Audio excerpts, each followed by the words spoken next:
अस्सलामुअलैकुम, Faria कुक्स with mummy के साथ हाजिर हूँ एक नई रेसिपी लिए। जर्दा है ये, इसको हम बनाना स्टार्ट करते हैं। सबसे पहले आपको इंग्रेडिएंट्स बताती हूँ। इंग्रेडिएंट्स में सबसे पहले मुझे चाहिए होंगे राइस। 2 कप सेला राइस मैंने लिए हैं, बॉईल कर लिए थे 3 से 4 घंटे भिगो के। उसके बाद मैंने इसमें डाल ली शुगर, 2 कप शुगर ऐड की।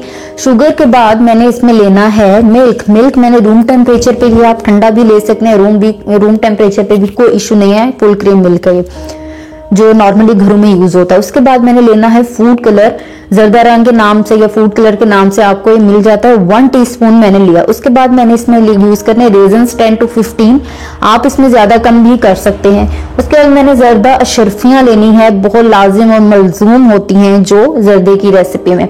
उसके बाद डेसिकेटेड कोकोनट है 1/3 कप, ये कोकोनट मैं जो है ना दम लगाते हुए डाल लूंगी। उसके बाद मैं लूंगी घी 1 कप घी है।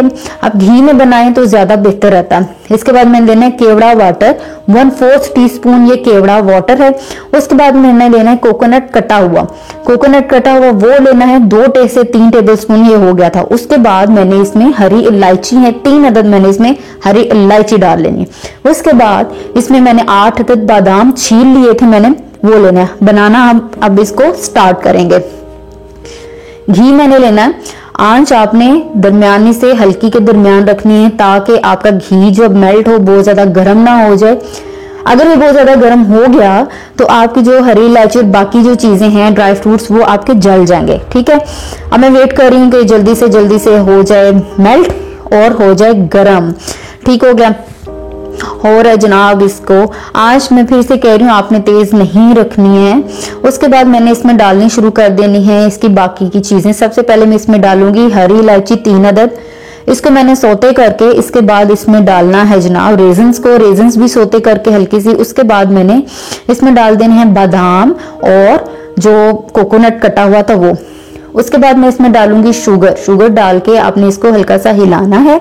उसके बाद आपने डालना है दूध डालने के बाद इसको मिक्स करना है। और उसके बाद आपने डाल देने हैं बॉइल्ड राइस जो मैंने 2 कप लिए हुए थे बॉइल करके, वो डाल के इसको मिक्स करना है। आपने हल्के हाथों से मिक्स करना है वरना आपके जो राइस हैं वो टूट जाएंगे। राइस तकरीबन पूरे बॉयल हुए होते हैं। उसके बाद आपने इसमें डालना है जर्दा रंग आप चाहें तो पानी में डिजोल्व करके आप डालें। मैंने इसमें इसी तरह से ऐड किया, हिला के मिक्स करके। उसके बाद मैंने इसमें डालना है डेसिकेटेड कोकोनट और जनाब डाल देनी है अशरफियां और इसको मैंने ढक देना है 10 से 15 मिनट। आपने इसको दम पे रखना है। अच्छा ये ध्यान रखिएगा, अगर आप ये चाहते हैं आपके चावल नीचे ना लगे तो आपने क्या करना है, नीचे तवा रखना है। 10 से 15 मिनट हमारे गुजर चुके हैं और अब मैंने ढक्कन हिला लिया है। इतनी खूबसूरत खुशबू, इतना जबरदस्त इसका कलर, पूरे घर में इसकी खुशबू थी। इसको मैंने डिश आउट कर लिया है जनाब और इसको मैं सर्व करूंगी। शादियों में बहुत जरूरी होता है जर्दा, एक बहुत डेजर्ट्स में स्वीट डिशेज में ये जरूरी समझा जाता है। रेसिपी पसंद आए तो लाइक कीजिएगा, चैनल पर नए हैं तो जरूर सब्सक्राइब कीजिएगा और बेल आइकॉन को प्रेस कीजिएगा, शेयर कीजिएगा, दुआ में याद रखिएगा। अल्लाह हाफिज।